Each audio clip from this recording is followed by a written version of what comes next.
Halo semuanya, gue Gopes Tobing, dan di libur lebaran ini gue OTW bareng Hyundai Tucson Hybrid.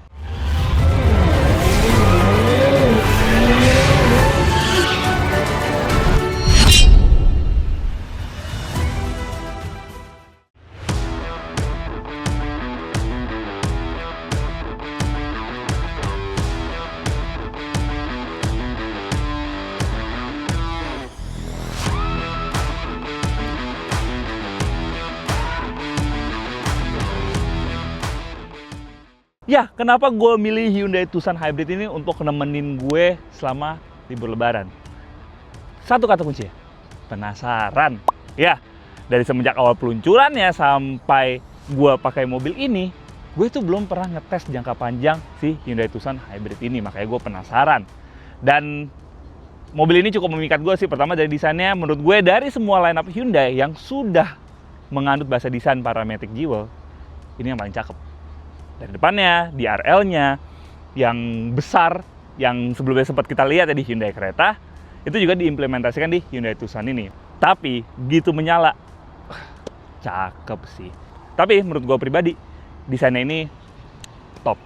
Dari depan, sampingnya juga dia pakai sloping roof, dan desain belakangnya lampunya tegas banget. Walaupun memang lampunya belum full LED ya, untuk lampu rem udah LED, tapi sayangnya untuk lampu sen, dia masih pakai bohlam biasa. Dan biasanya kalau kalian lihat ya mobil-mobil zaman sekarang itu desainnya kaku dari depan, samping, belakang. Kalau ini ya dia memang tarikan garisnya itu masih kaku. Cuma kalau kalian lihat nih dari depan, samping, belakang itu dia dibikin membulat. Jadi masih ada kesan manisnya. Terus juga kenapa gue pilih mobil ini, dimensinya. Ya dia dimensinya tidak terlalu besar. Jadi kalau misalnya gue ke tempat yang relatively unknown, yang gue belum pernah ke sana, kalau misalnya lewat jalan kecil, itu masih pede dengan mobil ini. Panjangnya dia itu ada di 4,5 meteran, jadi ya panjang umum untuk sebuah SUV. Lebarnya itu ada di 1,8 meteran, jadi tidak terlalu lebar dan tidak terlalu panjang. Wheelbase sendiri juga ada di angka 2,75 meteran. Nah, tapi nanti kita lihat di interiornya. Apakah interiornya cukup lega? Sekarang kita lihat. Ya, kalau dari sisi interior, gue jelasin alasan kenapa gue pilih mobil ini. Memang secara desain interior dia tidak ada yang spesial ya, dari bentuk dashboard, penggunaan material dia juga tidak ada yang spesial. Tapi bagusnya di sini dia udah pakai bahan soft touch di door panelnya dan juga untuk di dashboardnya. Di sini alasan utama yang memikat gue dengan mobil ini adalah pada sound systemnya. Dia memang memakai sound system Bose yang sebenarnya sudah diimplementasikan di lineup Hyundai lainnya seperti Creta, Stargazer X, Ioniq 5, Ioniq 5N, Palisade. Itu udah memakai sound system Bose ini. Entah kenapa dia kualitas suaranya itu terbaik di antara Hyundai lainnya yang menggunakan speaker Bose. Enak banget suaranya. Terus juga untuk penggunaan material joknya dia juga udah power-rated dan juga udah memakai leather juga, menambah kenyamanan. Dan yang terpenting adalah mobil ini masih banyak mempertahankan tombol fisik. Kalian bisa lihat pengaturan AC-nya, dia masih menggunakan tombol fisik. Terus juga pengaturan untuk lampunya, ini masih bisa kalian atur nih dari tuas sennya. Terus juga untuk wipernya, untuk driving mode-nya itu bisa kalian atur secara tombol fisik dengan menggunakan tombol fisik. Jadi kalian nggak perlu tuh ngubek-ngubek screen-nya. Jadi ini adalah hal yang sudah mulai jarang digunakan di mobil-mobil zaman sekarang. Dan untuk seats-nya dia pengaturannya udah electric seats untuk penumpang depan dan juga untuk drivernya.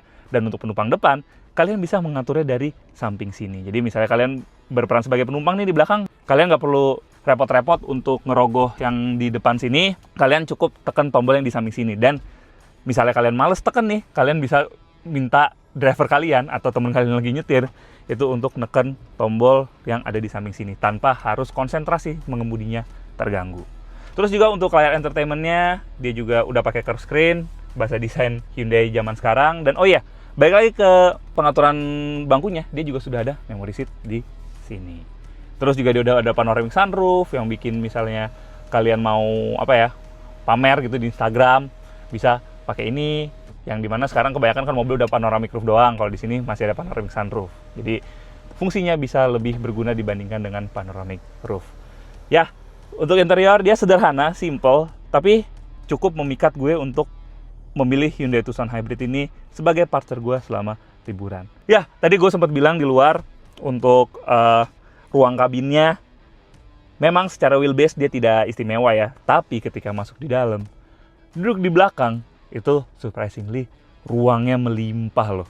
Tinggi gue 182 cm dan gue masih bisa duduk dengan nyaman di belakang. Terus juga kaki gue, paha gue bisa tertopang dengan sangat baik. Jadi untuk kenyamanan bisa gue bilang mobil ini menawarkan kenyamanan di joknya itu oke. Sekarang kita coba jalan yuk.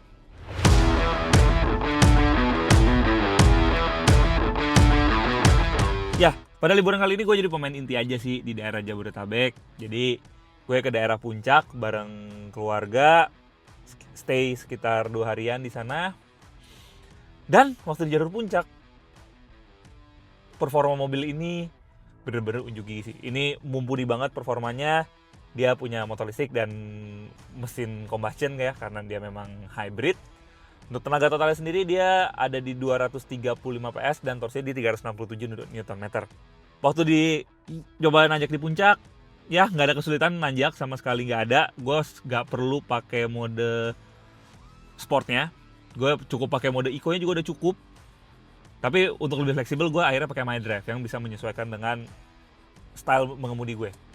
Untuk suspensi dia juga, jujur untuk settingan suspensi dia bukan yang spesial. Jadi bukan bikin suspensi itu bisa dibilang ini terbaik di kelasnya, bukan. Tapi bukan yang mobil ini tidak nyaman, bukan. Yang pengen gue point out ada refinement-nya. Refinement mobil ini luar biasa. Jadi kayak misalnya kita ngelewatin jalan jelek, jalan posisi tidur gitu, itu kerasa padet gitu, kayak kok kerasa kalau kita lagi naik mobil mahal. Dan untuk efisiensi bahan bakar ya, sejauh ini gue udah jalan sekitar 726 km. Dan gue sudah menghabiskan bensin sekitar 41,55 liter. Itu berarti sekitar 17,3, 17,4 km per liter. Untuk tenaga sebesar itu yang dimiliki mobil ini, itu irit sih. Ya, itulah alasan kenapa gue pilih mobil ini. Tenaganya ternyata oke, terus juga kenyamanannya dapet.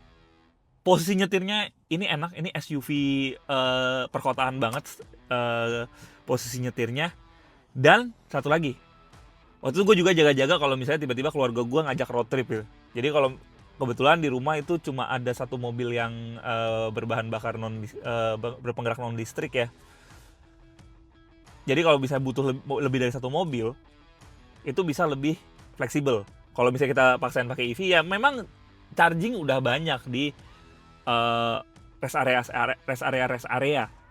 Tapi kalau misalnya penuh, kita mungkin bisa nunggu 2 jam sendiri untuk mengisi daya. Sementara kalau pakai mobil bensin kan yang ngantri paling 15 menit, 20 menit gitu. Apalagi yang non subsidi biasanya lebih pendek lebih pendek ngantrinya. Jadi ya alasan gue pilih mobil ini karena itu dia fleksibel, secara tenaga juga mumpuni banget, terus juga secara dimensi dia juga compact. Tapi memang kalau kekurangannya sih yang gue mau point out di mobil ini ya, secara fitur memang dia tidak ada yang istimewa sih. Tapi ada satu fitur favorit gue yaitu yang adaptive high beam ya. Jadi kalau misalnya auto high beam di mobil-mobil gitu ya, dia kan cuma kayak misalnya dia high beam, terus tiba-tiba ada mobil atau motor yang ada dari arah lawan, dia turun, tek gitu ya. Kalau ini enggak, dia tuh auto high beam ya, misalnya motornya datang dari sebelah kanan kita, itu dia cuma ngeredupin yang sebelah kanan aja. Sementara yang dianggap tidak menyilaukan, itu dia tetap high beam. Jadi penerangan kita nggak pusing karena naik turun terus. Dan ketika dia misalnya mau balik high beam lagi, dia tuh baliknya nggak pek, tapi perlahan. Jadi kita nggak kaget mata kita. Itu sih yang gue suka dari mobil ini, fiturnya. Walaupun sisanya memang tidak ada yang spesial untuk masalah fitur. Sayang sih, ini potensi mobil ini gede banget. Sebenarnya bisa bersaing dengan serius dibandingkan dengan rival-rivalnya. Semoga aja tahun 2026 ini jadi tahun yang cerah untuk Hyundai Tucson. Setelah liburan bareng Hyundai Tucson Hybrid ini, bisa gue bilang mobil ini untuk sebuah medium SUV itu does the job sih. Mobilnya all-rounder, terus juga bahan bakarnya konsumsinya irit, dan kenyamanannya luar biasa. Dan ini adalah salah satu lineup Hyundai yang masih didatangkan secara utuh atau completely build up dari negara asalnya, yaitu Korea Selatan. Dan biasanya kalau kita pakai mobil build up, itu kan punya gengsinya sendiri ya. Dan mobil ini itu menawarkan hal tersebut. Dan dibanderol dengan harga 700 jutaan, menurut kami itu adalah kendala terbesar dari Hyundai Tucson ini. Ya, di saat rival-rivalnya yang tidak berbeda jauh dengan harganya, yang punya brand yang lebih established, itu adalah jadi rintangan terbesar bagi Hyundai Tucson untuk unjuk gigi di Indonesia. Makanya mobil ini bisa kita bilang itu cukup jarang kita lihat di jalanan. Ya, secara brand dia memang kalah jika dibandingkan dengan rivalnya, meskipun rivalnya juga lebih mahal secara harga, tapi tetap orang Indonesia lebih mementingkan brand image.